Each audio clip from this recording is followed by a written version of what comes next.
Hi, my name is Tabita Bitah. I'm from Sweetwater, Arizona. I weave pictorial rugs and model rugs for berry and all just different sorts of rugs. So these are some of the rugs that you've woven by the side here. Yeah. These are some, you hand spin some of your own wool? Yeah, and dye some of them myself. And you also use some of the commercial wools as well? The ones from the stores. And you mix them sometimes as well? Yeah, I mix the colors like this one too. Let's make it like kind of blend in, make it look good. The colors would match. Who taught you how to weave? My mother-in-law, Marie Begay. And she's from Sweetwater as well? Yeah, she's from Sweetwater. Were you born and raised in Sweetwater? No, I was raised in Chabra, New Mexico. And I met my boyfriend and I moved to Sweetwater with his family. That's unusual. Usually the Navajo people go with the woman's family. Oh, yeah. I know. It's a matriarchal society. It usually goes the other way. So she taught you how to weave? Yes. You didn't have any? No, I didn't know anything about weaving. I started weaving when I was 16, and I just used to see her weave, and one day I told her, I said, I want to try it, and she strung it up for me, the loom, and she taught me how to weave. Tree of Life was the first one I made with the birds. That's the first rug I made, and she taught me pictorial afterwards,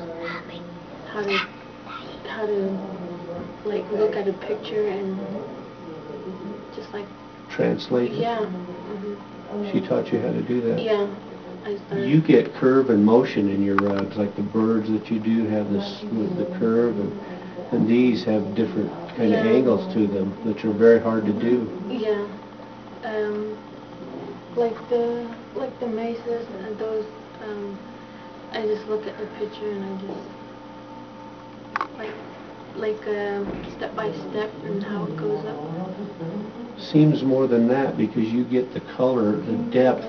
When you lay your rugs out, the colors that you get allow the depth and distance in the rugs. That's pretty tricky. Yes. And it's like looking at a picture. So I think it's more than just translating. You have to see it in your mind, don't you, with the colors? Yeah, and just like the night sky, I would just figure out what color blue I would use, and if I want it night or day, that's how I make my skies too. I figure it in the clouds too. Like if I want it to be a rainy day, and I'll put more clouds. You're weaving some really unusual patterns. These are Serena Suplee's designs, but you translate them, you make them your own by the translation that you put into them. They're really striking. I love the way you get the distance and just the colors of the countryside in there. Yeah. I didn't even know like there was other paintings like this, and I didn't know until you were showing me, and then everybody said, "What are you weaving?" Marie would say that, and she would look at it. She would say, "I never seen anybody weave like that from a picture, like from Serena."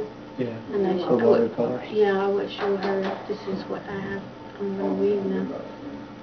And then she'll ask me like, "What does it mean?" And I just tell her. Every time I'm weaving something. But even so, you don't translate those literally, because you change the colors and you change the backgrounds a little bit, and you make them your own, which is really interesting to me. Yes. To see the way you don't take everything literally. Yes. You just move the color around. Yeah. Is there anything that you'd like to say to the people who are buying your rugs and putting them in their homes, or? Yeah,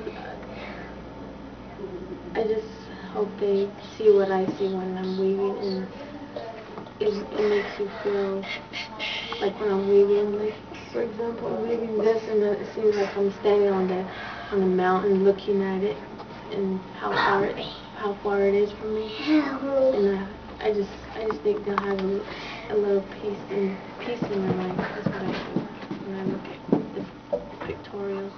So when you're weaving these things, do you see yourself standing out in the country, or yes. on the mesa top, or? Yes. So you kind of transcend. You go beyond sitting in front of a loom. Yes. Well, that's pretty interesting. I hadn't thought of it from that perspective. All right.